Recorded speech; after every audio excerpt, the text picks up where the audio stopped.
ਚੱਲ ਰਹੀ ਗੁਰਬਾਣੀ ਸ਼ਬਦ ਦੀ ਜੋ ਵਿਚਾਰ ਹੈ, ਜੋ ਆਪਾਂ ਗੁਰ ਕਿਰਪਾ ਦੁਆਰਾ ਸਾਰੇ ਗੁਰਸਿੱਖ ਰਲ ਕੇ ਕਰਦੇ ਹਾਂ।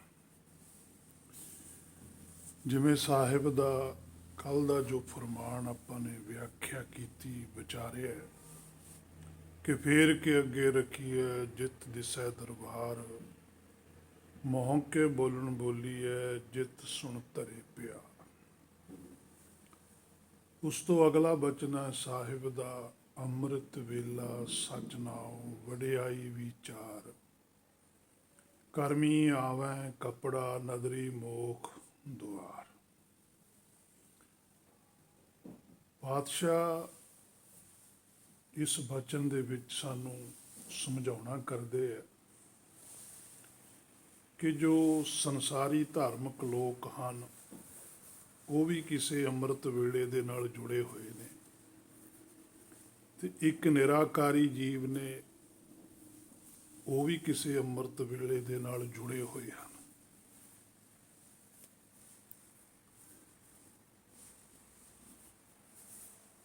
ਸੋ ਅੰਮ੍ਰਿਤ ਵੇਲਾ ਕੀ ਹੁੰਦਾ ਹੈ, ਉਹਦੀ ਵਿਚਾਰ ਆਪਾਂ ਗੁਰਬਾਣੀ ਤੋਂ ਹੀ ਪੁੱਛਾਂਗੇ। ਜਿਵੇਂ ਆਪਾਂ ਨੂੰ ਗੁਰਬਾਣੀ ਸੋਝੀ ਦੇਵੇਗੀ, ਹੇ ਮੇਰੇ ਮਨਾ ਉਸੇ ਤਰ੍ਹਾਂ ਹੀ ਜੀਵਨ ਬਸਰ ਕਰਨਾ। ਅੰਮ੍ਰਿਤ ਵੇਲਾ ਸਚ ਨਾਉ ਵਡਿਆਈ ਵਿਚਾਰ। ਸਾਰੀ ਹੀ ਗੁਰਬਾਣੀ ਹੈ ਜਿਹੜੀ ਉਹ ਸਚ ਨਾਉ ਹੈ। ਸਚ ਨਾਉ ਹੁੰਦਾ ਭਾਵ ਕਿ ਜਿਹੜਾ ਹੁਕਮ ਹੈ, ਜੋ ਅਸੀਂ ਬੁਝਾਰਤ ਬੁੱਝਣੀ ਹੈ, ਉਸ ਹੁਕਮ ਦੀ ਸੋਝੀ ਹੈ ਜਿਹੜੀ ਸੁਗਿਆਨ ਹੈ, ਜੋ ਉਹ ਸਾਰਾ ਹੀ ਪਾਤਸ਼ਾਹੀਆਂ ਨੇ ਗੁਰਬਾਣੀ ਦੇ ਅੰਦਰ ਸਾਨੂੰ ਸਮਝਾਇਆ ਹੈ। ਤੇ ਜਿਹੜਾ ਜਿਹੜਾ ਜੀਵ ਉਸ ਸੁਗਿਆਨ ਨੂੰ ਸਮਝ ਲੈਂਦਾ ਹੈ, ਉਸ ਨੂੰ ਅੰਮ੍ਰਿਤ ਪ੍ਰਾਪਤ ਹੋ ਜਾਂਦਾ ਹੈ। ਅੰਮ੍ਰਿਤ ਹੁੰਦਾ ਹੁਕਮ ਜੋ ਮ੍ਰਿਤਿਉ ਤੋਂ ਰਹਿਤ ਕਰ ਦੇਵੇ। ਜਿਵੇਂ ਪਾਤਸ਼ਾਹ ਕਹਿੰਦੇ ਆ, ਸ਼ਬਦ ਮਰੋ ਮਰੈ ਫੁਨ ਜੀਵੈ ਪੁਨਰਪ ਜਨਮ ਨਾ ਹੋਈ। ਉਹ ਜਿਹੜਾ ਸ਼ਬਦ ਹੈ, ਹੁਕਮ ਹੈ, ਗੁਰਬਾਣੀ ਹੈ, ਬਾਣੀ ਹੈ, ਉਹ ਸਾਨੂੰ ਜੀਵਤ ਕਰ ਦਿੰਦੀ ਹੈ। ਨਾਨਕ ਨਾਮ ਮਿਲਿਆ ਤਾਂ ਜੀਵਾਂ, ਤਨ ਮਨ ਥੀਵੈ ਹਰਿਆ। ਸੋ ਜਿਹੜਾ ਹੁਕਮ, ਜਿਹੜਾ ਸ਼ਬਦ ਸਾਨੂੰ ਆਤਮਿਕ ਤੌਰ ਤੇ ਜੀਵਨ ਬਖਸ਼ਦਾ, ਭਾਵ ਕਿ ਸੋਝੀ ਬਖਸ਼ਦਾ, ਕਿਵੇਂ ਕੌਣ, ਉਹ ਅੰਮ੍ਰਿਤ ਹੈ। ਵੇਲਾ ਹੈ ਸਾਡੇ ਕੋਲ ਆਹ ਮਨੁੱਖਾ ਤਨ ਦੇ ਅੰਦਰ ਜੋ ਸਾਡਾ ਸਮਾਂ ਬੀਤ ਰਿਹਾ। ਸੋ ਸਾਰੀ ਗੁਰਬਾਣੀ ਹੀ ਸੱਚ ਨਾਉ ਹੈ। ਹੁਣ ਜੀਵ ਨੇ ਸੱਚ ਨਾਉ ਦੇ ਥਰੂ, ਭਾਵ ਕਿ ਜੀਵ ਨੇ ਗੁਰਬਾਣੀ ਦੇ ਦੁਆਰਾ ਉਸ ਅੰਮ੍ਰਿਤ ਨੂੰ ਪ੍ਰਾਪਤ ਕਰਨਾ ਹੈ, ਉਸ ਵੇਲੇ ਨੂੰ ਪ੍ਰਾਪਤ ਕਰਨਾ ਹੈ। ਅੰਮ੍ਰਿਤ ਕੀ ਹੈ? ਹੁਕਮ ਹੈ। ਜਦੋਂ ਆਤਮਾ ਹੁਕਮ ਵਿੱਚ ਸਮਾ ਜਾਂਦੀ ਹੈ, ਭਾਵ ਕਿ ਜਦੋਂ ਆਤਮਾ ਪ੍ਰਾਤਮਾ ਇੱਕ ਹੋ ਜਾਂਦੀਆਂ ਹਨ, ਉਹ ਵੇਲਾ ਜਿਹੜਾ ਉਹ ਸਮਾਂ ਹੁੰਦਾ ਹੈ ਆਤਮਾ ਦੇ ਲਈ, ਉਹ ਹੁੰਦਾ ਅੰਮ੍ਰਿਤ ਵੇਲਾ, ਭਾਵ ਕਿ ਜਨਮ ਪਦਾਰਥ। ਜਦੋਂ ਇਹ ਜਾਗਦਾ, ਜਾਗੇ ਤੋਂ ਹੀ ਅੰਮ੍ਰਿਤ ਵੇਲਾ ਹੁੰਦਾ ਨਾ।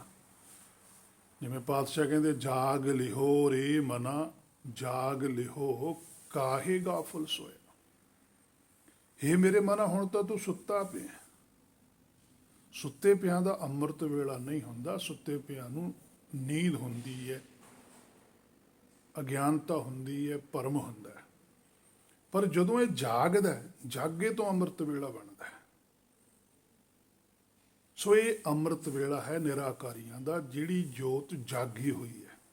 ਪਾਤਸ਼ਾਹ ਤਾਂ ਜਾਗੇ ਹੋਏ ਸਨ, ਭਗਤ ਸਾਹਿਬਾਨ ਜਾਗੇ ਹੋਏ ਸਨ। ਸਾਡੇ ਜਿਹੜਾ ਸੰਸਾਰੀ ਅੰਮ੍ਰਿਤ ਵੇਲਾ, ਜੋ ਅਸੀਂ ਸੰਸਾਰੀ ਹਾਂ, ਉਹ ਤਾਂ ਜੜ ਹੈ, ਉਹ ਚੇਤਨ ਨਹੀਂ ਹੈ। ਉਹ ਉਦੋਂ ਹੁੰਦਾ ਵੀ ਜਦੋਂ ਸੂਰਜ ਚੜ੍ਹਦਾ, ਹੁਣ ਸੂਰਜ ਵੀ ਜੜ ਹੈ, ਕਿਉਂਕਿ ਮਾਇਆ ਹੈ, ਖਤਮ ਹੋਣਾ ਹੈ। ਸੋ ਜੀਵ ਹੈ ਜਿਹੜਾ ਉਹ ਚੇਤਨ ਹੈ। ਸੋ ਜੇ ਅਸੀਂ ਇਸ ਨੂੰ ਅੰਮ੍ਰਿਤ ਵੇਲਾ ਸਮਝਦੇ ਹਾਂ, ਫਿਰ ਤਾਂ ਸਾਨੂੰ ਅਸਲੀ ਅੰਮ੍ਰਿਤ ਵੇਲੇ ਦੀ ਸੋਝੀ ਹੀ ਨਹੀਂ ਆਵੇਗੀ, ਪਤਾ ਹੀ ਨਹੀਂ ਲੱਗੇਗਾ। ਜਿਹਨੂੰ ਅਸੀਂ ਸੰਸਾਰੀ ਤੌਰ ਤੇ ਅੰਮ੍ਰਿਤ ਵੇਲਾ ਮੰਨਦੇ ਹਾਂ ਵੀ 12 ਵਜੇ ਤੋਂ ਲੈ ਕੇ, ਕੋਈ ਕਹਿੰਦਾ 4 ਵਜੇ ਤੱਕ ਅੰਮ੍ਰਿਤ ਵੇਲਾ ਹੈ, ਕੋਈ ਕਹਿੰਦਾ 4 ਵਜੇ ਤੋਂ ਲੈ ਕੇ 6 ਵਜੇ ਤੱਕ ਅੰਮ੍ਰਿਤ ਵੇਲਾ ਹੈ। ਸਭ ਦੀ ਆਪੋ ਆਪਣੀ ਮਾਨਤਾ ਹੈ, ਪਰ ਗੁਰਬਾਣੀ ਦੀ ਮਾਨਤਾ ਨਹੀਂ ਹੈ। ਗੁਰਬਾਣੀ ਅੰਮ੍ਰਿਤ ਵੇਲਾ ਉਹਨੂੰ ਮੰਨਦੀ ਹੈ ਜਦੋਂ ਸ਼ਬਦ ਗੁਰੂ ਪ੍ਰਾਪਤ ਹੋ ਜਾਂਦਾ ਹੈ, ਜਦੋਂ ਹੁਕਮ ਪ੍ਰਗਟ ਹੋ ਜਾਂਦਾ ਹਿਰਦੇ 'ਚ। ਜਦੋਂ ਹੁਕਮ ਪ੍ਰਗਟ ਹੋਣਾ, ਉਦੋਂ ਹੀ ਇਹਨੇ ਜਾਗਣਾ ਹੈ। ਜਾਗੇ ਤੋਂ ਹੀ ਅੰਮ੍ਰਿਤ ਵੇਲਾ ਉਹ ਸੰਸਾਰੀ ਤੌਰ ਤੇ ਵੀ ਜਦੋਂ ਅਸੀਂ ਸਰੀਰ ਕਰਕੇ ਜਾਗਦੇ ਹਾਂ, ਉਹਨੂੰ ਅਸੀਂ ਅੰਮ੍ਰਿਤ ਵੇਲਾ ਮੰਨਦੇ ਹਾਂ ਵੀ ਉਹ ਸਰੀਰ ਕਰਕੇ ਹੈ, ਆਤਮਿਕ ਤੌਰ ਤੇ ਅੰਮ੍ਰਿਤ ਵੇਲਾ ਨਹੀਂ ਹੈ। ਆਤਮਿਕ ਤੌਰ ਤੇ ਜਦੋਂ ਮਨ ਜਾਗੂਗਾ, ਜਾਗਣਾ ਜਾਗਨ ਨੀਕਾ, ਉੱਥੇ ਜਾਗਣਾ ਜਾਗਨ ਨੀਕਾ ਚੰਗਾ ਹੈ, ਉਹ ਜਾਗਣਾ। ਹਰ ਕੀਰਤਨ ਮਹਿ ਜਾਗਣਾ, ਕਿ ਉਸ ਸੁਗਿਆਨ ਵਾਸਤੇ, ਉਸ ਨਾਮ ਵਾਸਤੇ, ਕੀਰਤਨ ਹੁੰਦਾ ਉਹ ਨਾਮ, ਉਹ ਹੁਕਮ ਦੀ ਸੋਝੀ ਵਾਸਤੇ ਜੇ ਕੋਈ ਜੀਵ ਜਾਗ ਜਾਵੇ,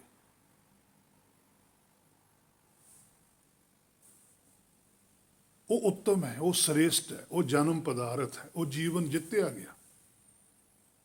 ਜਿੰਨਾ ਚਿਰ ਜਾਗਦਾ ਹੀ ਨਹੀਂ ਮਨਾ, ਉਹਨਾਂ ਚਿਰ ਜੀਵਨ ਥੋੜ੍ਹਾ ਜਿੱਤਿਆ ਜਾਊਗਾ। ਤਾਂ ਭਰਮ ਦੀ ਨੀਂਦ ਵਿੱਚ ਸੁੱਤਾ ਪਿਆ। ਸੋ ਜਾਗਣ ਵਾਸਤੇ ਤੈਨੂੰ ਆ ਸਮਾਂ ਮਿਲਿਆ, ਜੋ ਆ ਸਰੀਰ ਹੈ ਤੇਰੇ ਕੋਲ, ਇਹਦੇ ਅੰਦਰ ਅੰਦਰ ਤੂੰ ਜਾਗ ਸਕਦਾ ਹੈ। ਸੋ ਅੰਮ੍ਰਿਤ ਵੇਲਾ ਸੱਚ ਨਾਉ, ਸੱਚ ਨਾਉ ਦੇ ਦੁਆਰਾ, ਕਿਉਂਕਿ ਗੁਰਬਾਣੀ ਦੇ ਅੰਦਰ ਉਸ ਸੱਚੇ ਨਾਮ ਦੀ ਵਿਆਖਿਆ ਹੈ। ਜੇ ਹੈ ਮੇਰੇ ਮਨਾ ਤੂੰ ਇਸ ਵਿਆਖਿਆ ਨੂੰ, ਇਸ ਉਪਦੇਸ਼ ਨੂੰ, ਇਸ ਸ਼ਬਦ ਨੂੰ ਤੂੰ ਸਵੈਮ ਆਪਣੇ ਉੱਪਰ ਲਾਗੂ ਕਰ ਲਵੇਂ, ਤੂੰ ਮੰਨੀ ਚੱਲੇ, ਤਾਂ ਤੂੰ ਜਾਗੇਗਾ। ਤੇਰਾ ਮੰਨਣ ਦੀ ਇੱਛਾ ਪੈਦਾ ਹੋਣੀ ਹੀ ਜਾਗਣ ਵਾਲੇ ਪਾਸੇ ਨੂੰ ਚੱਲਣਾ ਹੈ। ਜਿਵੇਂ ਜਿਵੇਂ ਤੂੰ ਗੁਰਬਾਣੀ ਤੋਂ ਸੋਝੀ ਪ੍ਰਾਪਤ ਕਰੀ ਚੱਲੇਗਾ, ਤਿਵੇਂ ਤਿਵੇਂ ਤੇਰੀ ਅੱਖ ਖੁੱਲਦੀ ਚਲੀ ਜਾਣੀ ਹੈ। ਹੌਲੀ ਹੌਲੀ ਅੱਖ ਖੁੱਲਦੀ ਅੱਖ ਪੂਰੀ ਖੁੱਲ ਜਾਣੀ ਹੈ। ਭਾਵ ਕਿ ਅੰਦਰਲੀ ਜਿਹੜੀ ਅੱਖ ਹੈ, ਵਿਵੇਕ ਬੁੱਧੀ ਹੈ, ਜਿਹਦੇ ਵਿੱਚ ਅਕਲ ਜਿਹਨੂੰ ਕਹਿੰਦੇ ਆ, ਉਹਦਾ ਵਾਧਾ ਹੋਣਾ ਸ਼ੁਰੂ ਹੋ ਜਾਂਦਾ ਹੈ। ਸੁਰਤ ਪੂਰੀ ਤਰ੍ਹਾਂ ਜਾਗ ਜਾਂਦੀ ਹੈ। ਇਹ ਹੈ ਅੰਮ੍ਰਿਤ ਵੇਲਾ ਗੁਰਮੁਖਾਂ ਦਾ, ਇੱਕ ਸੰਸਾਰੀਆਂ ਦਾ ਅੰਮ੍ਰਿਤ ਵੇਲਾ, ਜਿਹਦੇ ਬਾਰੇ ਗੁਰਬਾਣੀ ਇਹ ਗੱਲ ਕਹਿੰਦੀ ਹੈ। ਅੰਗ 35 ਉੱਪਰ ਪਾਤਸ਼ਾਹ ਕਹਿੰਦੇ ਆ, ਜੇ ਵੇਲਾ ਵਕਤ ਵਿਚਾਰੀ ਹੈ ਤਾਂ ਕਿਤ ਵੇਲੇ ਭਗਤੀ ਹੋਏ। ਕਹਿੰਦੇ ਵੀ ਤੁਸੀਂ ਤਾਂ ਬਾਹਰਲੇ ਜਿਹੜਾ ਸਰੀਰ ਦਾ ਜਿਹੜਾ ਵੇਲਾ, ਉਹਨੂੰ ਤੁਸੀਂ ਅੰਮ੍ਰਿਤ ਵੇਲਾ ਬੰਨੀ ਬੈਠੇ ਹੋ, ਤੇ ਫਿਰ ਉਹਦਾ ਕੀ ਵਿਚਾਰ ਕਰੋਗੇ? ਉਹਦੀ ਉਸ ਵੇਲੇ ਤੁਸੀਂ ਵਿਚਾਰ ਤਾਂ ਕੋਈ ਕਰਦੇ ਨਹੀਂ, ਤੁਸੀਂ ਕੋਈ ਸ਼ਬਦ ਨੂੰ ਲੈ ਕੇ ਪੜ੍ਹਦੇ ਹੋ। ਉਸ ਵੇਲੇ ਸਨਾਤਨ ਮੱਤ ਵਾਲੇ ਜੋ ਪੰਡਤ ਸੀ ਜਾਂ ਬ੍ਰਾਹਮਣ ਸੀ, ਜੋਗੀ ਸੀ, ਜੋ ਵੀ ਸਨ ਧਾਰਮਿਕ ਆਗੂ, ਉਹ ਸੰਸਾਰੀ ਜਿਹੜਾ ਅੰਮ੍ਰਿਤ ਵੇਲਾ ਹੈ, ਕੋਈ 12 ਵਜੇ ਤੋਂ ਲੈ ਕੇ 4 ਵਜੇ ਤੱਕ ਕਹਿੰਦਾ, ਕੋਈ 4 ਤੋਂ 6 ਕਹਿੰਦਾ, ਉਹਦੇ ਵਿੱਚ ਉਹ ਗੁਰਬਾਣੀ ਪੜ੍ਹਦੇ ਆ ਜਾਂ ਕਿਸੇ ਮੰਤਰ ਨੂੰ ਪੜ੍ਹਦੇ ਨੇ, ਜਪਦੇ ਨਹੀਂ ਹੈ, ਪੜ੍ਹਦੇ ਹੈ। ਤੇ ਪਾਤਸ਼ਾਹ ਕਹਿੰਦੇ ਵੀ ਜੇ ਚਲੋ ਤੁਹਾਡੇ ਵਾਲਾ ਹੀ ਅਸੀਂ ਮੰਨਦੇ ਹਾਂ ਵੀ ਜੇ ਵੇਲਾ ਵਕਤ ਵਿਚਾਰੀਏ, ਵੀ ਤੁਸੀਂ ਤਾਂ ਵੇਲੇ ਵਕਤ ਦੇ ਵਿਚਾਰ 'ਚ ਪੈ ਜਾਓ ਵੀ ਆਹ ਹੀ ਵੇਲਾ ਭਗਤੀ ਦਾ, ਫਿਰ ਬਾਕੀ ਜਿਹੜਾ ਸਮਾਂ ਉਹਨੂੰ ਤੁਸੀਂ ਕਿਹੜੇ ਹਿਸਾਬ 'ਚ ਲਵਾਂਗੇ? ਇਹਦੀ ਵੰਡ ਕੀਤੀ ਪੰਡਤ ਨੇ ਵੀ ਇਹ ਅੰਮ੍ਰਿਤ ਵੇਲਾ ਹੈ ਜੀ, ਇਹ ਦੁਪਹਿਰ ਵੇਲਾ ਹੈ ਜੀ, ਇਹ ਸੰਧਿਆ ਕਾਲ ਹੈ, ਇਹ ਰਾਤਰੀ ਦਾ ਵੇਲਾ ਹੈ। ਉਹ ਤਾਂ ਕੰਟੀਨਿਊ ਚੱਲਦਾ ਹੈ, ਉਹ ਤਾਂ ਸਾਡੇ ਬਾਹਰਲੇ ਸਰੀਰ ਤੇ ਚੱਲਣਾ ਹੀ ਚੱਲਣਾ ਹੈ। ਪਰ ਜਿਹੜੀ ਸਾਡੀ ਆਤਮਿਕ ਤੌਰ ਹੈ, ਜੋਤ ਹੈ ਸਾਡੀ ਅੰਦਰ, ਉਹਦੇ ਲਈ ਅੰਮ੍ਰਿਤ ਵੇਲਾ ਹੈ ਸ਼ਬਦ ਗੁਰੂ ਦਾ ਪ੍ਰਗਟ ਹੋਣਾ। ਉਹ ਫਿਰ ਜਦੋਂ ਇੱਕ ਵਾਰੀ ਜਾਗ ਜਾਂਦੀ ਹੈ, ਮੁੜ ਕੇ ਸੌਂਦੀ ਨਹੀਂ ਹੈ। ਤੇ ਜਿਹੜਾ ਸਦਾ ਹੀ ਜਾਗਦਾ ਹੈ, ਉਹਦੇ ਲਈ ਸਦਾ ਹੀ ਅੰਮ੍ਰਿਤ ਵੇਲਾ ਇੱਕੋ ਜਿਹਾ। ਜਿਹੜਾ ਜੇ ਹੁਣ 24 ਘੰਟੇ ਸੂਰਜ ਚੜ੍ਹਿਆ ਰਹੇ, ਤਾਂ ਫਿਰ ਅਸੀਂ ਕਿਹੜਾ ਸਮਾਂ ਮੰਨਾਂਗੇ ਵੀ ਅੰਮ੍ਰਿਤ ਵੇਲਾ ਹੁੰਦਾ ਹੈ? ਇਸੇ ਤਰ੍ਹਾਂ ਜਦੋਂ ਗੁਰਮੁਖ ਦੇ ਹਿਰਦੇ 'ਚੋਂ ਸ਼ਬਦ ਗੁਰੂ ਪ੍ਰਗਟ ਹੋ ਜਾਂਦਾ ਹੈ, ਨਮੋ ਸੂਰਜ ਸੂਰਜ, 10ਵੇਂ ਪਾਤਸ਼ਾਹ ਕਹਿੰਦੇ ਆ, ਜਦੋਂ ਉਹ ਸੂਰਜ ਸਾਹਮਣੇ ਹੁੰਦਾ, ਹੁਕਮ ਸਾਹਮਣੇ ਹੁੰਦਾ, ਫਿਰ ਤਾਂ ਹਨੇਰਾ ਹੋਣਾ ਹੀ ਨਹੀਂ। ਜਿਵੇਂ ਪਾਤਸ਼ਾਹ ਕਹਿੰਦੇ, ਬਾਹਰ ਦਿਸੈ ਚਾਨਣਾ ਦਿਲ ਅੰਧਿਆਰੀ ਰਾਤ, ਕਹਿੰਦੇ ਬਾਹਰ ਦਾ ਤੈਨੂੰ ਚਾਨਣ ਦਿਸਦਾ ਹੀ ਦਿਸਦਾ ਹੈ, ਪਰ ਦਿਲ ਅੰਧਿਆਰੀ ਰਾਤ ਅੰਦਰ ਕੀ ਹੈ? ਭਰਮ। ਅੰਦਰ ਤਾਂ ਹਨੇਰਾ ਹੀ ਹੈ ਨਾ।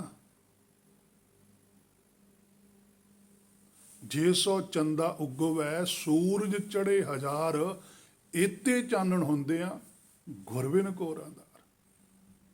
ਬਾਹਰ ਦਾ ਪਾਤਸ਼ਾਹ ਕਹਿੰਦੇ ਹਜ਼ਾਰਾਂ ਕਰੋੜਾਂ ਹੀ ਸੂਰਜ ਰਹਿਣ, ਹਨੇਰਾ ਹੋਵੇ ਹੀ ਨਾ, ਪਰ ਅੰਦਰ ਚਾਨਣ ਨਹੀਂ ਕਰ ਸਕਦਾ ਬਾਹਰਲਾ ਸੂਰਜ, ਕਿਉਂਕਿ ਬਾਹਰਲਾ ਸੂਰਜ ਵੀ ਜੜ ਹੈ ਤੇ ਉਹਦਾ ਚਾਨਣਾ ਵੀ ਜੜ ਹੈ। ਅੰਦਰਲਾ ਜਿਹੜਾ ਸੂਰਜ ਹੈ ਉਹ ਚੇਤਨ ਹੈ, ਉਹਦਾ ਚਾਨਣ ਵੀ ਚੇਤਨ ਹੈ, ਉਹ ਸਦਾ ਰਹਿੰਦਾ ਹੈ। ਸੋ ਉਸ ਤੋਂ ਅੱਗੇ ਵੀ ਪਾਤਸ਼ਾਹ ਕਹਿੰਦੇ ਆ ਅੰਗ 99 ਦੇ ਉੱਪਰ, ਧੰਨ ਸੋ ਵੇਲਾ ਜਿਤ ਮੈਂ ਸਤਿਗੁਰ ਮਿਲਿਆ। ਇਹ ਮੇਰੇ ਮਨ ਵੇਖ ਪਾਤਸ਼ਾਹ ਨੇ ਕੀ ਲਿਖਿਆ, ਧੰਨ ਸੋ ਵੇਲਾ। ਕਹਿੰਦੇ ਉਹ ਜਿਹੜਾ ਸਮਾਂ, ਉਹ ਜਿਹੜਾ ਵੇਲਾ, ਉਹ ਧੰਨ ਹੈ। ਜਿਤ ਮੈਂ, ਮਨ ਨੂੰ ਜਦੋਂ ਸੱਚ ਦੀ ਸੋਝੀ ਆ ਜਾਵੇ, ਉਹ ਕਿਸੇ ਵੇਲੇ ਵੀ ਆ ਸਕਦੀ ਹੈ। ਸਤਿਗੁਰ ਮਿਲਿਆ, ਜਿਹਨੂੰ ਸਤਿਗੁਰ ਮਿਲ ਜਾਵੇ, ਭਾਵ ਕਿ ਸੱਚ ਦੀ ਪੂਰੀ ਸੋਝੀ ਆ ਜਾਵੇ। ਸਤਿਗੁਰ ਚੇਤਨ ਸਰੂਪ ਹੁੰਦਾ। ਗੁਰਬਾਣੀ ਕਹਿ ਰਹੀ ਹੈ, ਅੰਗ 103 ਉੱਪਰ ਵੀ ਪਾਤਸ਼ਾਹ ਕਹਿੰਦੇ ਆ, ਧੰਨ ਸੋ ਵੇਲਾ ਜਿਤ ਹਰ ਗਾਵਤ ਸੁਣਨਾ, ਆਏ ਤੇ ਪਰਵਾਨਾ ਜੀਓ। ਕਹਿੰਦੇ ਧੰਨ ਸੋ ਵੇਲਾ ਜਿਤ ਹਰ ਗਾਵਤ ਸੁਣ। ਕਹਿੰਦੇ ਜਿਸ ਵੇਲੇ ਜਿਹੜਾ ਹਰ ਹੈ, ਅੰਤਰਾਤਮਾ ਦੀ ਆਵਾਜ਼ ਹੈ, ਗਾਵਤ ਸੁਣਨਾ, ਕਿ ਜਿਨ੍ਹਾਂ ਨੇ ਉਹਦੇ ਬਾਰੇ ਗਾਇਆ ਹੋਇਆ ਉਹਨਾਂ ਤੋਂ ਗੱਲ ਸੁਣਨੀ। ਹੁਣ ਪਾਤਸ਼ਾਹੀਆਂ ਨੇ ਗਾਇਆ ਸੀਗਾ, ਹੇ ਮੇਰੇ ਮਨਾ ਤੂੰ ਸੁਣਦਾ, ਤੇਰੇ ਕੋਲ ਕੰਨ ਨੇ, ਕੰਨਾਂ ਨਾਲ ਸੁਣਦਾ ਤੂੰ। ਉਹਨਾਂ ਨੂੰ ਬਿਨਾਂ ਕੰਨਾਂ ਤੋਂ ਸੁਣਦੀ ਸੀ ਤੁਰਕੀ ਬਾਣੀ। ਤੁਰਕੀ ਬਾਣੀ ਸੁਣਦੀ ਹੋਈ ਬਿਨਾਂ ਕੰਨਾਂ ਤੋਂ ਹੈ, ਗੁਰਬਾਣੀ ਹੈ ਮੇਰੇ ਮਨਾ ਸੁਣਦੀ ਹੋਈ ਕੰਨਾਂ ਨਾਲ ਹੈ। ਆਏ ਤੇ ਪਰਵਾਨਾ ਜੀਓ। ਕਹਿੰਦੇ ਉਹ ਆਏ ਸੀ ਇਸ ਭਵ ਸਾਗਰ ਦੇ ਅੰਦਰ, ਪਰ ਗਏ ਪ੍ਰਵਾਨ ਹੋ ਕੇ ਨੇ, ਗਏ ਉਸ ਹੁਕਮ ਨੂੰ ਗਾ ਕੇ ਨੇ। ਜੋ ਹੁਕਮ ਉਹਨਾਂ ਨੇ ਸੁਣਿਆ, ਉਸ ਹੁਕਮ ਨੂੰ ਫਿਰ ਗਾਇਆ ਵੀ ਹੈ। ਗਾਉਣਾ ਕੀ ਹੁੰਦਾ? ਉਸੇ ਹੁਕਮ ਨੂੰ ਸੁਣ ਕੇ ਉਸੇ ਤਰ੍ਹਾਂ ਰਿਪੀਟ ਕਰਨਾ। ਜਿਵੇਂ ਪਾਤਸ਼ਾਹ ਕਹਿੰਦੇ, ਜੈਸੀ ਮੈਂ ਆਵੈ ਖਸਮ ਕੀ ਬਾਣੀ, ਤੈਸਰਾ ਕਰੀ ਗਿਆਨ ਵੇਲਾ ਲੋ ਆਏ। ਗਾਉਣਾ ਕਿ ਉਸੇ ਤਰ੍ਹਾਂ ਦਾ ਹੀ ਦੱਸਣਾ, ਹਰ ਇੱਕ ਦੇ ਭਲੇ ਵਾਸਤੇ ਦੱਸਣਾ। ਉਹ ਜੀਵ ਹੈ ਜਿਹੜਾ ਉਹ ਪ੍ਰਵਾਨ ਹੋ ਜਾਂਦਾ ਸੱਚਖੰਡ ਦੇ ਵਿੱਚ, ਕਿ ਇਹਨੇ ਵਾਕਾ ਹੀ ਹੁਕਮ ਨੂੰ ਸੁਣਿਆ ਤੇ ਹੁਕਮ ਨੂੰ ਗਾਇਆ ਵੀ ਹੈ। ਪਹਿਲਾਂ ਸੁਣਿਆ ਫਿਰ ਮੰਨਿਆ, ਸੁਣਿਆ ਮੰਨਿਆ, ਮਨ ਕੀਤਾ ਭਾਉ, ਅੰਤਰਗਤ ਹਿਰਦੇ ਦੇ ਅੰਦਰ ਮਲ ਤੀਰਥ, ਆਪਣੇ ਹਿਰਦੇ 'ਚ ਬੈਠ ਕੇ ਜਿਹੜੀ ਮੈਲ ਹੈ ਲਾਈ ਹੈ। ਭਾਵ ਕਿ ਜਿਹੜਾ ਸਰੀਰ ਮਿਲਿਆ ਛੱਡਿਆ, ਵਾਸ਼ਨਾਵਾਂ ਛੱਡੀਆਂ ਨੇ, ਵਿਚਾਰ ਛੱਡੇ ਨੇ ਆਪਣੇ। ਅੰਗ 146 ਉੱਪਰ ਪਾਤਸ਼ਾਹ ਕਹਿੰਦੇ ਆ, ਸਭੇ ਬੇੜਾ ਵਕਤ ਸਭ ਜੇ ਅੱਠੀ ਪਾਉ ਹੋਏ। ਹੁਣ ਇਹ ਮੇਰੇ ਮਨਾਂ ਵੇਖ ਕੀ ਕਹਿੰਦੇ ਪਾਤਸ਼ਾਹ, ਕਹਿੰਦੇ ਸਭੇ ਬੇੜਾ ਵਕਤ ਸਭ, ਦੋਏ ਚੀਜ਼ਾਂ ਆਖਦੀਆਂ। ਇੱਕ ਵੇੜਾ ਇਸਲਾਮ ਵਾਲੇ ਵਕਤ ਕਹਿ ਦਿੰਦੇ, ਕਹਿੰਦੇ ਸਾਡੇ ਲਈ ਤਾਂ ਸਾਰਾ ਇੱਕੋ ਜਿਹਾ ਹੀ ਹੈ। ਜੇ ਅੱਠੀ ਪਾਓ, ਕਹਿੰਦੇ 8 ਗੁਣ ਨੇ ਸਾਡੇ ਕੋਲ, ਇੱਕ ਹੋ ਗਏ ਅਸੀਂ। ਸਾਡੇ ਅੰਦਰ ਸਦਾ ਹੀ ਪ੍ਰੇਮ ਹੈ, ਸਾਡੇ ਅੰਦਰ ਸਦਾ ਹੀ ਭਾਵ ਹੈ, ਸਾਡੇ ਅੰਦਰ ਸਦਾ ਹੀ ਭੁੱਖ ਹੈ। ਸਾਡੇ ਅੰਦਰ ਤਾਂ ਕੋਈ ਭਾਵਨਾ ਐਸੀ ਹੈ ਹੀ ਨਹੀਂ ਕਿ ਅਸੀਂ ਕਿਸੇ ਦਾ ਬੁਰਾ ਸੋਚੀਏ ਜਾਂ ਅਸੀਂ ਬਾਹਰਲੀ ਮਾਇਆ ਨਾਲ ਜੁੜੀਏ। ਅਸੀਂ ਬਾਹਰਲੀ ਮਾਇਆ ਨਾਲ ਜੁੜਨ ਵਾਸਤੇ ਨਹੀਂ ਆਏ। ਬਾਹਰਲੀ ਮਾਇਆ ਨੂੰ ਲੋੜ ਅਨੁਸਾਰ ਵਰਤਣਾ, ਜਿੰਨੀ ਕੁ ਲੋੜ ਹੈ। ਜੁੜਨਾ ਹੈ ਅਸੀਂ ਉਹਦੇ ਨਾਲ ਜਿਹਨੇ ਮਾਇਆ ਪੈਦਾ ਕੀਤੀ ਹੈ। ਜਿਹੜਾ ਹਾਕਮ ਹੈ, ਜਿਹੜਾ ਕਰਤਾ ਹੈ, ਉਹਦੇ ਨਾਲ ਜੁੜਨਾ ਹੈ। ਕਰਤੇ ਦੀ ਕੁਦਰਤ ਨਾਲ ਨਹੀਂ ਜੁੜਨਾ। ਕੁਦਰਤ ਦੇ ਵਿੱਚੋਂ ਕਰਤੇ ਨੂੰ ਵੇਖਣਾ ਹੈ, ਸੋਝੀ ਪ੍ਰਾਪਤ ਕਰਨੀ ਹੈ। ਹੇ ਮੇਰੇ ਮਨਾ, ਇਹ ਹੈ ਅੰਮ੍ਰਿਤ ਵੇਲਾ, ਸੱਚ ਨਾਉ ਵਡਿਆਈ ਵਿਚਾਰ। ਜਦੋਂ ਤੂੰ ਸੱਚ ਨਾਉ ਨੂੰ ਪ੍ਰਾਪਤ ਕਰੇਗਾ, ਭਾਵ ਕਿ ਗੁਰਬਾਣੀ ਤੋਂ ਸੋਝੀ ਪ੍ਰਾਪਤ ਕਰੇਗਾ, ਗੁਰਬਾਣੀ ਦੇ ਅੰਦਰ ਐਸੀ ਕਰਾਮਾਤ ਹੈ ਜੋ ਤੇਰੇ ਹਿਰਦੇ 'ਚ ਵਰਤਣੀ, ਉਹਦੇ ਨਾਲ ਵਡਿਆਈ, ਤੇਰੀ ਸੁਰਤ ਵਿਸ਼ਾਲ ਹੁੰਦੀ ਜਾਵੇਗੀ। ਉਹ ਕਿਵੇਂ ਵੱਡੀ ਹੋਵੇਗੀ, ਕਿਵੇਂ ਸੱਚ ਨਾਮ ਤੋਂ ਤੈਨੂੰ ਅੰਮ੍ਰਿਤ ਪ੍ਰਾਪਤ ਹੋਣਾ, ਉਹ ਹੈ ਵਿਚਾਰ।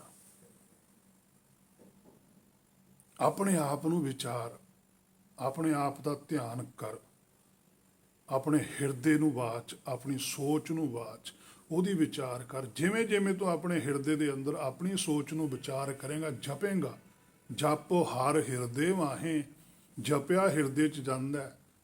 ਬਾਹਰੋਂ ਜੋ ਅਸੀਂ ਮੂੰਹ ਕਰਕੇ ਬੋਲਦੇ ਹਾਂ, ਚਾਹੇ ਚੁੱਪ ਕਰਕੇ ਬੋਲੀਏ, ਚਾਹੇ ਨਾ ਵੀ ਬੋਲੀਏ, ਅੰਦਰ ਹੀ ਸਾਡੇ ਪਾਠ ਚੱਲੇ, ਉਹ ਜਪ ਨਹੀਂ ਹੈ, ਉਹ ਪੜ੍ਹਿਆ ਜਾ ਰਿਹਾ ਕੁਝ। ਜਪ ਕਦੇ ਵੀ ਪੜ੍ਹਿਆ ਨਹੀਂ ਜਾਂਦਾ ਹੁੰਦਾ। ਸਮਝ ਅਸੀਂ ਪੜ੍ਹਦੇ, ਸਮਝ ਸਾਨੂੰ ਆਪ ਆਉਂਦੀ ਹੈ, ਸੋਝੀ ਸਾਨੂੰ ਆਪਣੇ ਆਪ ਆ ਰਹੀ ਹੈ।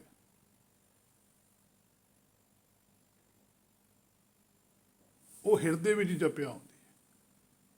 ਸੋ ਉਹ ਵਿਚਾਰ ਹੈ। ਉਸ ਤੋਂ ਅੱਗੇ ਪਾਤਸ਼ਾਹ ਕਹਿੰਦੇ ਹੈ, ਕਰਮੀ ਆਵੈ ਕੱਪੜਾ ਨਦਨੀ ਮੋਖ ਦੁਆਰ।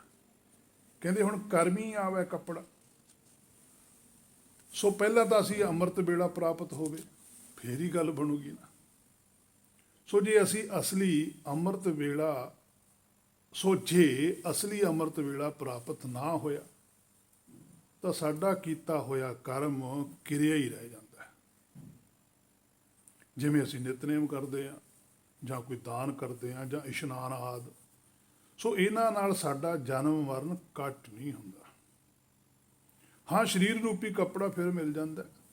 ਸੋ ਇਸੇ ਕਰਕੇ ਪਾਤਸ਼ਾਹ ਕਹਿੰਦੇ ਆ, ਸੋ ਆਤਮ ਤੱਤ ਵਿਚਾਰੀ, ਕਿ ਜਿਹੜਾ ਤੂੰ ਆਤਮ ਤੱਤ ਸਰੂਪ ਹੈ ਨਾ, ਉਹਦੀ ਵਿਚਾਰ ਕਰ। ਉਹ ਹੈ ਅੰਮ੍ਰਿਤ ਵੇਲਾ। ਸੱਚਖੰਡ ਵੱਲੋਂ ਉਹਨਾਂ ਦੇ ਉੱਪਰ ਨਜ਼ਰ ਹੋ ਜਾਂਦੀ ਹੈ, ਦੂਸਰਿਆਂ ਤੇ ਨਜ਼ਰ ਨਹੀਂ ਹੁੰਦੀ। ਸੋ ਕਰਮੀ ਆਵੈ ਕੱਪੜਾ। ਕਰਮੀ ਕੀ ਹੈ? ਸਾਡੀ ਸੋਚ ਹੈ।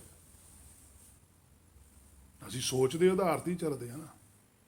ਜਿਹੋ ਜੀ ਸਾਡੀ ਸੋਚ ਹੁੰਦੀ ਹੈ, ਉਸ ਤਰ੍ਹਾਂ ਦਾ ਸਾਨੂੰ ਸਰੀਰ ਮਿਲਦੇ ਨੇ। ਅਸੀਂ ਇਹਨੂੰ ਪੜ੍ਹਦੇ ਹਾਂ ਕਰਮੀ ਆਵੈ। ਆਵੈ ਨਹੀਂ, ਇਹ ਆਵੈ, ਉੱਤੇ ਬਿੰਦੀ ਲੱਗਣੀ ਹੈ ਇਹਦੇ।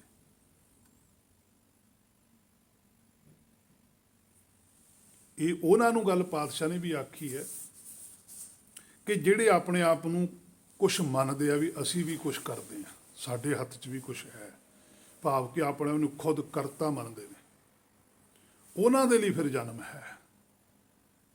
ਕਿਉਂਕਿ ਉਹਨਾਂ ਦੀ ਉਹ ਆਤਮਾ ਨੂੰ ਸਰੀਰ ਰੂਪੀ ਕੱਪੜਾ ਮਿਲਣਾ ਹੈ।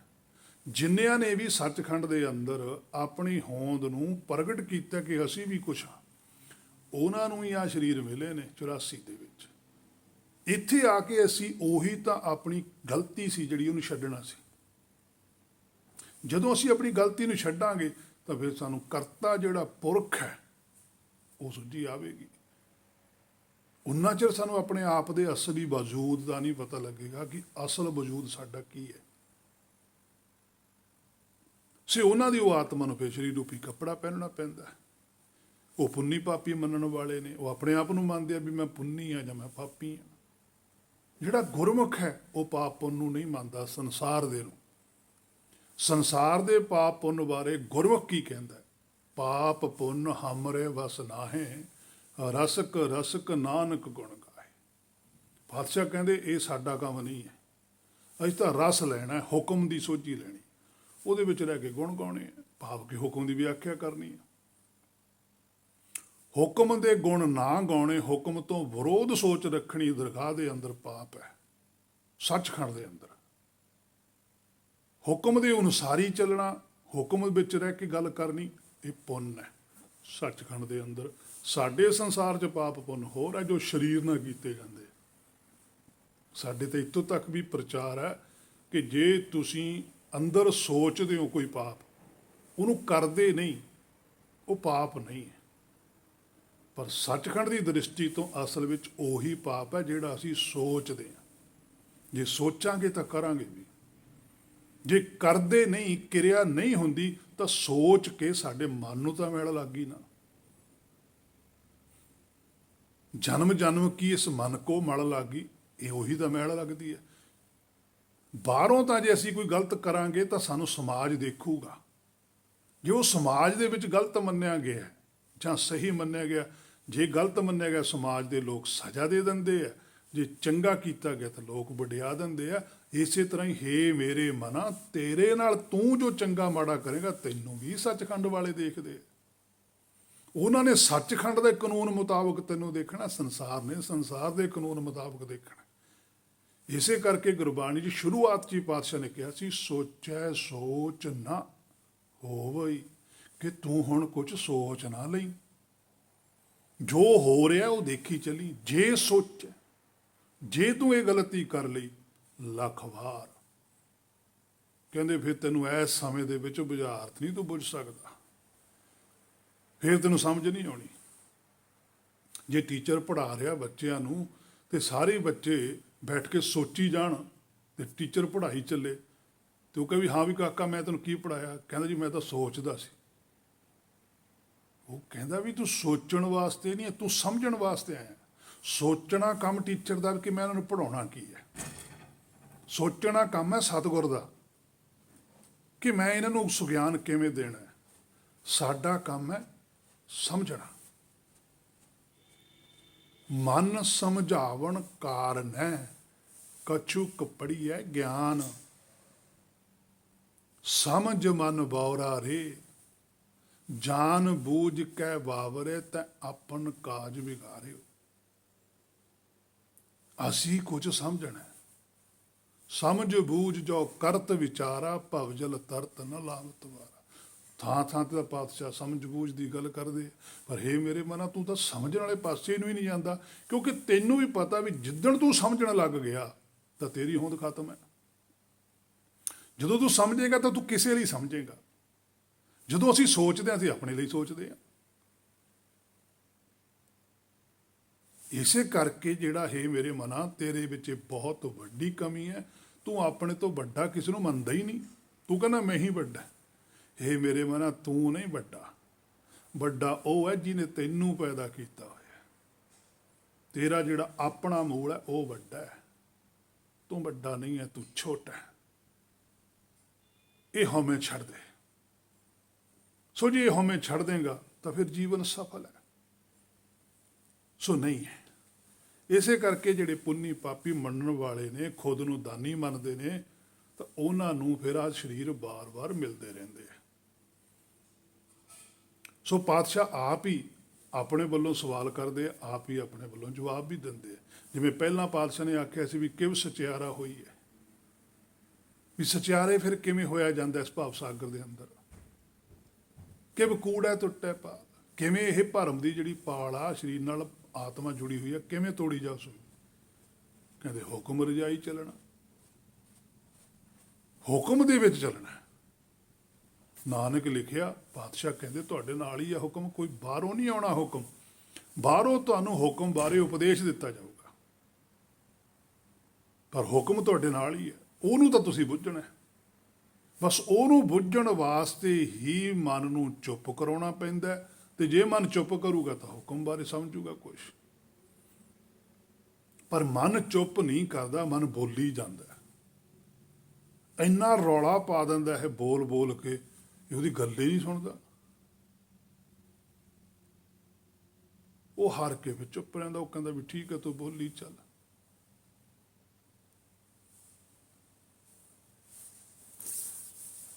ਸੋ ਉਹਦੀ ਰਜਾ ਵਿੱਚ ਪਾਤਸ਼ਾਹ ਕਹਿੰਦੇ ਚੱਲੋ। ਜੇ ਭਾਵ ਅਸੀਂ ਸੂਰਜ ਨੂੰ ਵੀ ਦੇਖਣਾ ਹੋਵੇ ਤਾਂ ਉਹ ਉੱਥੋਂ ਹੀ ਦਿਸੇਗਾ ਜਿੱਥੇ ਧੁੱਪ ਹੋਊਗੀ। ਜੇ ਧੁੱਪ ਹੈ ਨਹੀਂ ਵੀ ਸੂਰਜ ਥੋੜ੍ਹਾ ਦਿੰਦਾ। ਜੇ ਅਸੀਂ ਹਾਕਮ ਨੂੰ ਦੇਖਣਾ ਚਾਹੁੰਦੇ ਹਾਂ, ਆਪਣੇ ਮੂਲ ਦਾ ਦਰਸ਼ਨ ਕਰਨਾ ਚਾਹੁੰਦੇ ਹਾਂ, ਤਾਂ ਸਾਨੂੰ ਪਹਿਲਾਂ ਮਨ ਦਾ ਦਰਸ਼ਨ ਕਰਨਾ ਪਊਗਾ। ਮਨ ਧੁੱਪ ਦੀ ਕਿਰਨ ਹੈ, ਸੂਰਜ ਦੀ ਕਿਰਨ ਹੈ, ਮਨ ਹੈ, ਧੁੱਪ ਹੈ। ਇਹਨੂੰ ਅਸੀਂ ਦੇਖਾਂਗੇ ਤਾਂ ਸਾਨੂੰ ਸੂਰਜ ਵੀ ਦਿਸੂਗਾ। ਇਹ ਨਹੀਂ ਸਾਨੂੰ ਉੱਥੇ ਤੱਕ ਲੈ ਕੇ ਜਾਣਾ। ਹੁਕਮ ਹੀ ਹਾਕਮ ਤੱਕ ਲੈ ਕੇ ਜਾਂਦਾ। ਸ਼ਬਦ ਸੁਰਤ ਭਵ ਸਾਗਰ ਤਰੀ ਹੈ, ਸ਼ਬਦ ਗੁਰੂ ਸੁਰਤ ਤੋਂ ਨਚੀਲਾ। ਉਹ ਨਹੀਂ ਉੱਥੇ ਤੱਕ ਲੈ ਕੇ ਜਾਣਾ। ਸੋ ਜਿੰਨੇ ਵੀ ਸੱਚਖੰਡ ਦੇ ਅੰਦਰ ਨੇ ਉਹ ਸਾਰੇ ਹੀ ਹਾਕਮ ਨੇ, ਤੇ ਜਿੰਨੇ ਵੀ ਕਰਮੀ ਨੇ ਉਹ ਸਰੀਰ ਧਾਰਦੇ ਨੇ। ਜਿਹੜੇ ਆਪਣੇ ਆਪ ਨੂੰ ਮੰਨਦੇ ਆ ਵੀ ਅਸੀਂ ਵੀ ਕੁਝ ਕਰ ਸਕਦੇ, ਜਿਹੜੇ ਕਰਮਾਂ ਨੂੰ ਮੰਨਦੇ ਆ ਵੀ ਸਾਡੇ ਵੀ ਚੰਗੇ ਕਰਮ ਨੇ, ਕੋਈ ਕਹਿੰਦਾ ਜੀ ਮਾੜੇ ਕਰਮ ਨੇ, ਕੋਈ ਕੁਛ ਕਹੀ ਜਾਂਦਾ, ਕੋਈ ਕੁਛ ਕਹੀ ਜਾਂਦਾ, ਉਹਨਾਂ ਨੂੰ ਫਿਰ ਸਰੀਰ ਮਿਲਦੇ ਆ। ਪਰ ਹੁਕਮ ਵਿੱਚ ਚੱਲਣ ਵਾਲੇ ਭਗਤਾਂ ਨੂੰ ਗੁਰਸਿੱਖਾਂ ਦੇ ਉੱਪਰ ਕਿਰਪਾ ਹੁੰਦੀ ਹੈ, ਨਦਰ ਹੁੰਦੀ ਹੈ, ਉਹ ਘਨੇਰੀ ਕਿਰਪਾ ਦੇ ਪਾਤਰ ਬਣ ਜਾਂਦੇ ਆ, ਸੋ ਮੋਖ ਦੁਆਰ ਤੇ ਪਹੁੰਚ ਜਾਂਦੇ ਆ। ਦੇਖੋ ਮੋਖ ਦੁਆਰ ਤੱਕ ਕੀ ਹੈ, ਐਂਟਰੀ, ਅੰਦਰ ਨਹੀਂ ਹੈ। ਸੱਚਖੰਡ ਹੈ ਜਿਹੜਾ, ਸੱਚਖੰਡ ਵਿੱਚ ਐਂਟਰੀ ਸ਼ਬਦ ਨਹੀਂ ਕਰਾਉਣੀ ਹੈ, ਉਹ ਉਹਦੀ ਮਰਜ਼ੀ ਹੈ ਸੱਚਖੰਡ ਦੀ। ਨਦਰੀ ਮੋਖ ਦੁਆਰ ਹੈ ਕਿ ਜਦੋਂ ਉਸ ਹੁਕਮ ਦੀ ਸੋਝੀ ਆਉਂਦੀ ਹੈ, ਹਜੇ ਹੁਕਮ ਪ੍ਰਗਟ ਨਹੀਂ ਹੋਇਆ, ਹੁਕਮ ਦੀ ਸੋਝੀ ਉਹ ਆਈ ਹੈ, ਉਹਦੇ ਉਹੀ ਸੋਝੀ ਆਉਣੀ, ਉਹੀ ਮੋਖ ਦੁਆਰ ਹੈ, ਭਾਵ ਕਿ ਮੁਕਤੀ ਹੋ ਜਾਂਦੀ ਹੈ। 2 ਪਦਾਰਥਾਂ ਤੱਕ ਹੈ ਮੁਕਤੀ, 4 ਪਦਾਰਥ ਨੇ।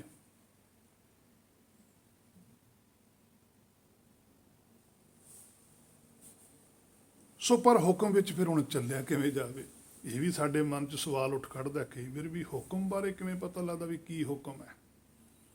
ਸੋ ਹੁਕਮ ਦੀ ਸੂਝ-ਬੂਝ ਸਾਨੂੰ ਗੁਰਬਾਣੀ ਹੀ ਦਿੰਦੀ ਹੈ, ਹੋਰ ਕਿਸੇ ਵੀ ਮੱਤ ਵਿੱਚ ਹੁਕਮ ਦੀ ਗੱਲ ਨਹੀਂ ਹੈ। ਤੁਸੀਂ ਜਦੋਂ ਮਰਜ਼ੀ ਕੋਈ ਗ੍ਰੰਥ ਨੂੰ ਪੜ੍ਹ ਕੇ ਦੇਖ ਲਓ, ਉੱਥੇ ਹੁਕਮ ਦੀ ਗੱਲ ਨਹੀਂ ਆਊਗੀ। ਉੱਥੇ ਗੱਲ ਜਿਹੜਾ ਸਵੈਮ ਸੰਸਾਰ ਦੇ ਵਿੱਚ ਦੇਹਧਾਰੀ ਗੁਰੂ ਬਣਿਆ ਹੋਇਆ, ਉਹ ਆਪਣਾ ਹੁਕਮ ਚਲਾਉਂਦਾ ਹੈ, ਉਹ ਆਪਣੀ ਗੱਲ ਕਰਦਾ ਹੈ, ਉਹ ਆਪਣਾ ਨੇਮ ਦੱਸਦਾ ਹੈ। ਪਰ ਇੱਕੋ ਹੀ ਇੱਕ ਗੁਰਬਾਣੀ ਹੈ ਜਿਹਦੇ ਵਿੱਚ ਕਿਤੇ ਵੀ ਪਾਤਸ਼ਾਹੀਆਂ ਨੇ ਵਾ ਭਗਤਾਂ ਨੇ ਹੁਕਮ ਨਹੀਂ ਕੀਤਾ, ਬੇਨਤੀ ਕੀਤੀ ਹੋਈ ਹੈ।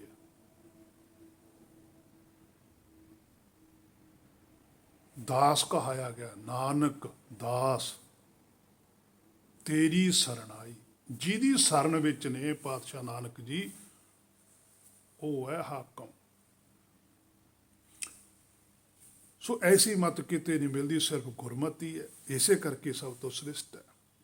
ਸੋ ਗੁਰਬਾਣੀ ਦੇ ਅੰਦਰੋਂ ਸਾਨੂੰ ਫਿਰ ਖੋਜ ਕਰਨੀ ਪੈਂਦੀ ਹੈ, ਸਮਝਣਾ ਪੈਂਦਾ, ਕਿਉਂਕਿ ਗੁਰਬਾਣੀ ਹੈ ਜਿਹੜੀ, ਇਹਦੇ ਵਿੱਚ ਪ੍ਰਮਾਣ ਨੇ, ਮਾਇਆ ਦੇ ਪ੍ਰਮਾਣ ਦੇ ਕੇ ਮਾਇਆ ਦੇ ਵਿੱਚੋਂ ਸੱਚ ਸਮਝਾਇਆ ਹੋਇਆ। ਜਿਹੜੀ ਧੁਰਕੀ ਬਾਣੀ ਹੈ ਉਹਨੂੰ ਸਮਝਣਾ ਨਹੀਂ ਪੈਂਦਾ, ਉਹਨੂੰ ਜਪਣ ਦੀ ਲੋੜ ਨਹੀਂ ਹੈ, ਉਹ ਅਜਪਾ ਜਾਪ ਹੈ। ਜਿਵੇਂ ਦੁੱਧ ਹੈ ਸਾਡੇ ਕੋਲ, ਸਾਨੂੰ ਦੁੱਧ ਚੋਂ ਮੱਖਣ ਕੱਢਣਾ ਪੈਂਦਾ, ਪਰ ਜਿਹੜੀ ਬਾਣੀ ਹੈ ਉਹ ਮੱਖਣ ਹੈ, ਉਹ 'ਚੋਂ ਦੁੱਧ ਬਣਾਉਣਾ ਪੈਂਦਾ। ਅੱਜ ਸਾਡੇ ਕੋਲ ਗੁਰਬਾਣੀ ਹੈ, ਇਹ ਦੁੱਧ ਹੈ, ਇਹਨੂੰ ਰਿੜਕਣਾ ਪਊਗਾ, ਇਹਦੇ 'ਚੋਂ ਰਿੜਕ ਕੇ ਮੱਖਣ ਕੱਢਣਾ ਪਊਗਾ, ਤੱਤ ਗਿਆਨ ਕੱਢਣਾ ਪਊਗਾ। ਸੰਤ ਹੋ ਸ਼ੁੱਧ ਹੋ ਕੇ ਮਾਖਣ ਖਾਇਆ, ਫਿਰ ਇਹ 'ਚੋਂ ਮੱਖਣ ਖਾਧਾ ਜਾਊਗਾ। ਛਾਛ ਪੀਏ ਸੰਸਾਰ, ਜਿਹੜਾ ਸੰਸਾਰ ਦੇ ਲੋਕ ਨੇ ਜੁੜੇ ਉਹ ਵੀ ਗੁਰਬਾਣੀ ਨਾਲ ਹੋਏ ਨੇ, ਪਰ ਉਹ ਛਾਛ ਪੀਂਦੇ ਆ ਕਿਉਂਕਿ ਇਸ ਗੁਰਬਾਣੀ ਦੇ ਅੱਗੇ ਮਾਇਆ ਦੀ ਇੱਛਾ ਰੱਖਦੇ ਆ। ਜੇ ਗੁਰਬਾਣੀ ਪੜ੍ਹਦੇ ਵੀ ਨੇ ਉਹ ਵੀ ਮਾਇਆ ਲਈ ਪੜ੍ਹਦੇ ਆ। ਤਾਕਤ ਲੱਸੀ ਵਿੱਚ ਵੀ ਹੁੰਦੀ ਹੈ, ਇਹ ਨਹੀਂ ਗੱਲ ਕਿ ਲੱਸੀ 'ਚ ਤਾਕਤ ਨਹੀਂ ਹੁੰਦੀ, ਪਰ ਜਿਹੜੀ ਤਾਕਤ ਮੱਖਣ 'ਚ ਹੁੰਦੀ ਹੈ ਉਹ ਲੱਸੀ 'ਚ ਨਹੀਂ ਹੁੰਦੀ। ਲੱਸੀ ਬਹੁਤੀ ਹੁੰਦੀ ਹੈ, ਮੱਖਣ ਥੋੜਾ ਹੁੰਦਾ। ਮੱਖਣ ਦੇ ਵਿੱਚੋਂ ਜਦੋਂ ਗਰਮ ਕਰਕੇ ਘਿਓ ਕੱਢਿਆ ਜਾਂਦਾ, ਉਹ ਮੱਖਣ ਨਾਲ ਵੀ ਕੱਢ ਜਾਂਦਾ, ਉਹ ਹੈ ਤਤ ਗਿਆਨ। ਮਨ ਨੂੰ ਮਾਇਆ 'ਚੋਂ ਪੱਟਣ ਵਾਸਤੇ ਮੱਖਣ ਹੈ। ਜਦੋਂ ਮਨ ਮਾਇਆ 'ਚੋਂ ਬਾਹਰ ਨਿਕਲਿਆ, ਆਪਣੇ ਤੱਤ ਸਰੂਪ ਨੂੰ ਜਾਣ ਲੈਂਦਾ, ਉਹ ਘਿਓ ਹੈ। ਘਿਓ ਖਰਾਬ ਨਹੀਂ ਹੁੰਦਾ ਛੇਤੀ। ਫਿਰ ਉਹ ਤੱਤ ਸਰੂਪ ਜਿਹੜਾ ਮੂਲ ਹੈ ਸਾਡਾ, ਉਹ ਮੁੜ ਕੇ ਮਾਇਆ ਵਿੱਚ ਨਹੀਂ ਆਉਂਦਾ। ਇਸ ਗੱਲ ਨੂੰ ਹੇ ਮੇਰੇ ਮਨਾ ਚੰਗੀ ਤਰ੍ਹਾਂ ਵਾਰ-ਵਾਰ ਬਾਚਦਾ ਰਹੇ।